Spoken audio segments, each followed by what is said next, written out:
Assalamualaikum warahmatullahi wabarakatuh. Perkenalkan, nama saya Lesi Luciawati, dosen Prodi Pendidikan Biologi Universitas Wiralodra.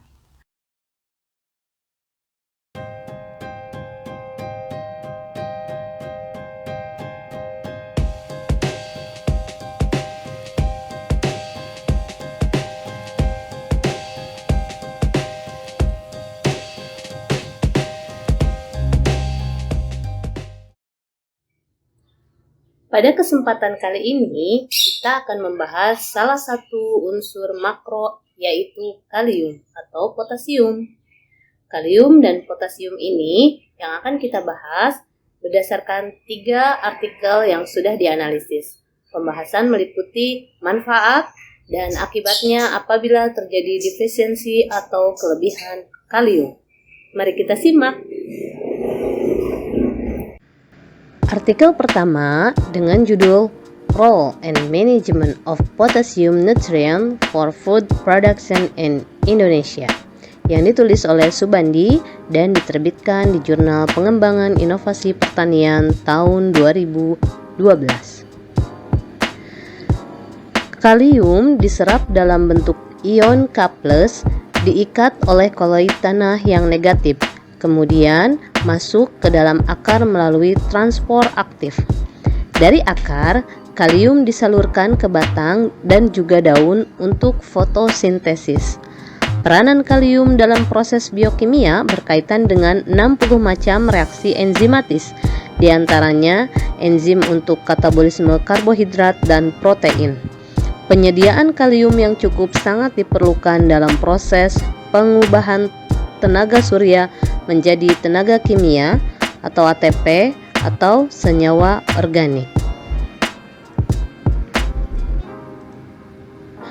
Pada tanaman serealia seperti padi dan jagung, kalium dapat menguatkan batang tumbuhan sehingga kokoh dan besar.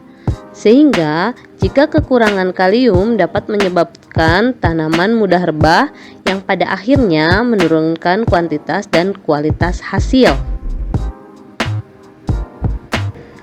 Pengaruh positif unsur kalium pada ketahanan tanaman terhadap penyakit terjadi melalui peningkatan pembentukan senyawa fenol yang bersifat fungisida dan menurunnya kandungan nitrogen anorganik dalam jaringan tanaman. Apabila kekurangan kalium sudah sampai pada tingkat yang serius, jaringan tanaman banyak mengandung nitrat dan amonium bebas, amida, dan asam-asam organik yang akan menurunkan kualitas produk pertanian. Jika keadaan ini terjadi pada bahan pakan ternak ruminansia, maka akan berpengaruh buruk terhadap kesehatan ternak. Kelebihan kalium yang diserap tanaman kurang bermanfaat bagi peningkatan pertumbuhan atau hasil sehingga terjadi pemborosan. Akan tetapi, kalium berlebih juga dapat membuat tumbuhan menjadi keracunan klor. Seperti ini. Artikel yang kedua yaitu The Effect of Potassium Fertilization on Growth and Yield of Two Sweet Potatoes Varieties, Ipumia batatas, yang ditulis oleh Ii Nur Apriliani, Suwasono Hedi, dan Nur Edi Suminarti, yang dipublikasikan pada Jurnal Produksi Tanaman pada tahun 2016. Kalium dapat berperan dalam memacu penyerapan air sebagai akibat hadirnya ion K+.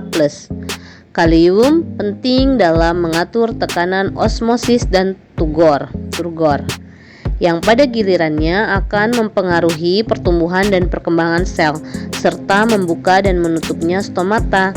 Gangguan pada pembukaan dan penutupan stomata akibat defisiensi kalium akan menurunkan aktivitas fotosintesis karena terganggunya pemasukan karbon dioksida ke dalam daun. Membuka stomata tersebut akan memacu berlangsungnya proses asimilasi tanaman yang pada akhirnya akan berdampak pada banyaknya asimilat yang dihasilkan. Apabila tanaman kekurangan kalium, maka pengangkutan atau translocation karbohidrat dari daun ke organ lainnya terhambat, sehingga hasil fotosintesis terakumulasi pada daun dan menurunkan kecepatan fotosintesis itu sendiri, seperti yang dijelaskan pada artikel pertama.